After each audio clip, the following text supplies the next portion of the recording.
Hi everyone, this is Bethany, BA Crafty Girl, and I am going to be making a sympathy card today. It's not necessarily a card you want to have to make, but nevertheless it can end up being a card you have to make. So I am using this stamp set from Paper Tray Ink. It is called Beautiful Butterflies, and I am using this set, well, because it is beautiful and because it has a stamp that is a sympathy stamp. It says sending prayers during this difficult time. So I'm using that. I'm also using the coordinating dies.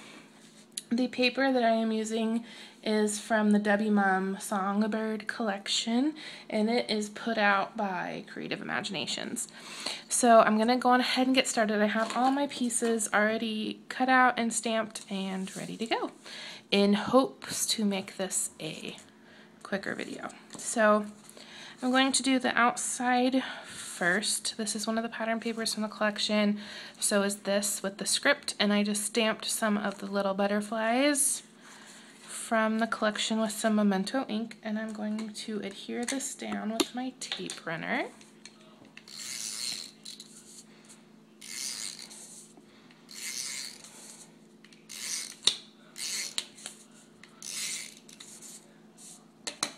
And this is a nestability labels 25, and it is a rather large nestability, so I cut the end off and it's just gonna go off the edge here. This is a card for a former co-worker. Her father passed away Monday night, Monday the 5th. So I'm actually making this card for all the teachers to sign for her. She used to work at our school, but she switched schools to be an assistant principal. So we still keep in touch, though. She's wonderful. I love her so much, and I feel my heart goes out to her big time. I'm going to go on ahead and adhere this piece to the card base. My card base tonight is a Paper Tray Ink Craft, and I have to say I haven't used that basil paper a whole lot. I've only used it on 2 card bases, but I have to say I think I like the Paper Tray Ink better. I think it scores better and folds better. But that's just my opinion. It is about the same weight, though, I'd say, if you were curious about that. Okay, so here's the front of my card, and I'm just going to pop these butterflies up on some dimensional adhesive. And I think what I'm going to do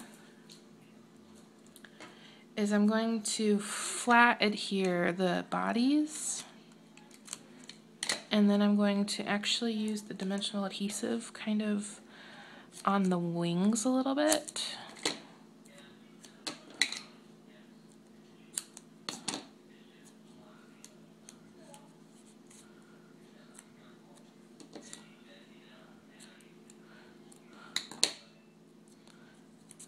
And I pulled some stickles to use for the bodies, but we'll see when I'm done how I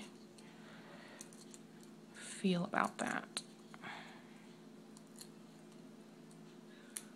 I'm doing this one first because it's the biggest butterfly, and I hope that the sliding isn't too terrible. It's getting dark so early.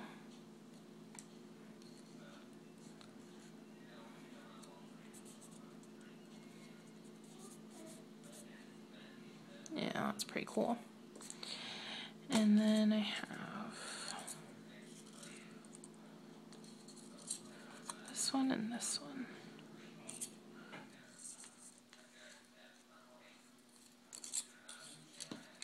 And you just kind of play with the butterflies, and you do kind of just do what speaks to you. At least that's what I do.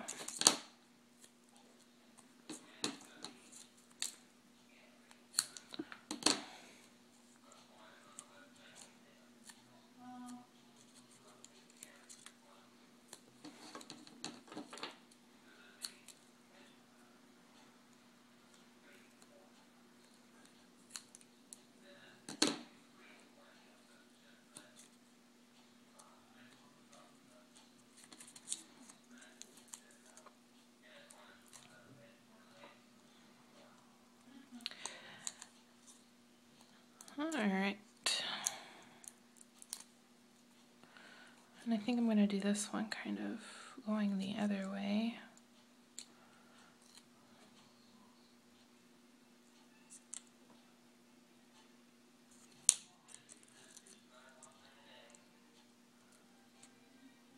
Oh, that's not going to work because the wing is totally like... Maybe this one will have to be like that. I do like doing sets of 3. So I have one more butterfly here. I like doing sets of 3 because eyes like a focal point like that, where it's not completely even. I don't know, brains and eyes are like they like things to be symmetrically beautiful, but they also like the unevenness of groups of odd numbers. It's kind of crazy. Oh, the things I talk about in my videos. So there's kind of my butterfly grouping. Not how I originally had thought it would go, but I like it.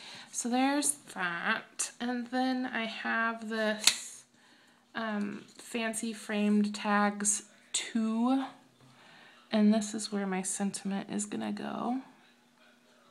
And I am gonna put that on some foam tape.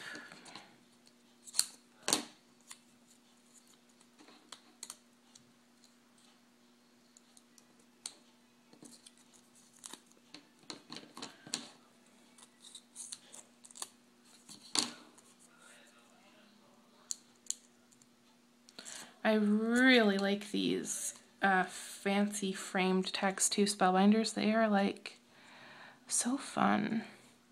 And I did look it up. There is a fancy, that's crooked.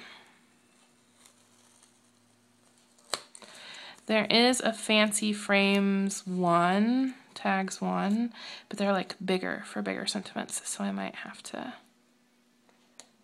pick those up sometime. What is going on here? There's something there.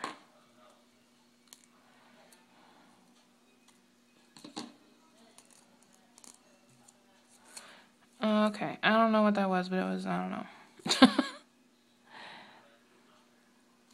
Let's see if I can get this knot to be crooked.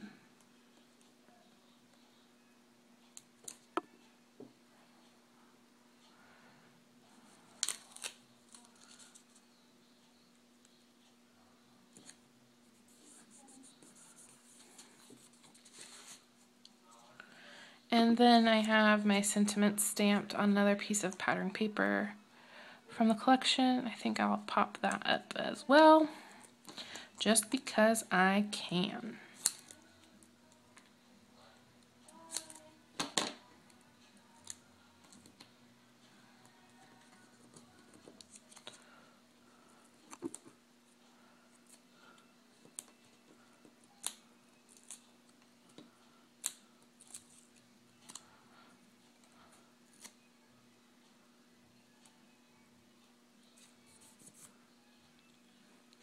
And there's the front. I don't think I'm going to use the stickles on the front. I made an executive decision. I kind of think that sympathy cards need to be like, you know, not necessarily plain, but, you know, more subdued, I guess. So I'm going to go on the inside, and my inside's going to be pretty plain as well because, you know, there's a whole bunch of teachers at my school, and I want to make sure that everyone has room to get to sign their name and write a little message if they want. So, piece of pattern paper from the collection. This is the same piece that I used on the front to do the fancy frame. So the inside will tie with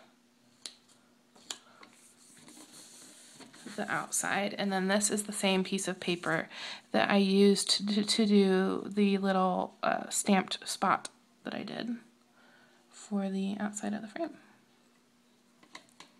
I don't think my paper trimmer's cutting straight anymore. That's sad. But I guess I'll just have to deal with it.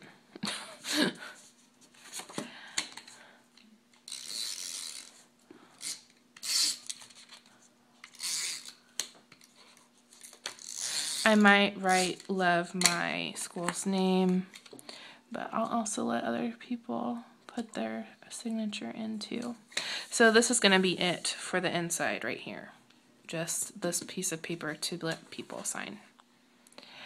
And that's the card. I know it's kind of short and sweet and simple, but I think that's what it needs to be. So thank you everyone for watching my video, and I'll see you in the next one. Bye!